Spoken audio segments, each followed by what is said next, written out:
புதுக்கோட்டை கோவில்பட்டி மகாஸ்ரீ திரிசூலம் பிடாரி அம்மனுக்கு வேப்பிலை அலங்காரம். புதுக்கோட்டை மாவட்டத்தில் மிகவும் பிரசித்தி பெற்ற ஆலயங்களில் ஒன்றாக கருதப்படும் புதுக்கோட்டை அருகே உள்ள கோவில்பட்டி மகாஸ்ரீ திரிசூலம் பிடாரி அம்மனுக்கு ஆடி முதல் வெள்ளிக்கிழமையை முன்னிட்டு இன்று காலை 5 மணிக்கு வேப்பிலை அலங்காரம் செய்யப்பட்டது. பின்னர் மகா தீபாராதனை காட்டப்பட்டது. ஏராளமான பக்தர்கள் சாமி தரிசனம் செய்தனர். இன்று வேப்பிலை அலங்காரம் என்பதால் அன்னப்பிரசாதம் வழங்கப்பட்டது. முன்னதாக பெண்கள் தீபம் ஏற்றினார்கள். ஏராளமான பக்தர்கள் சாமி தரிசனம் செய்தனர் என்பது குறிப்பிடத்தக்கது.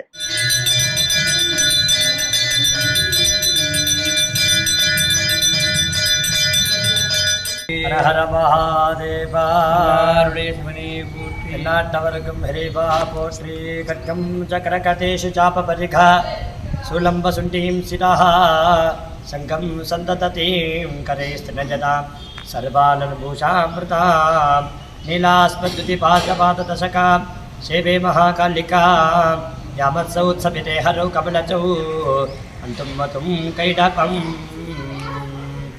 புதுக்கோட்டை சார்ந்த திருக்கோகரணம் கோவில்பட்டி அருள்மிகு மகாஸ்ரீ திரிசூல பிடாரியம்மனின் முதலாம் வெள்ளிக்கிழமை முன்னிட்டு இன்றைய தினம் வேப்பிலை அலங்காரம் மிக சிறப்பாக நடைபெற்று இருப்பதால் அன்னதானமும் நடைபெற்றிருப்பது. வாரம் நம்ம கோவிலில் ஆடி மாதம் அலங்காரம் நடந்து போய் கொண்டு இருக்கிறது.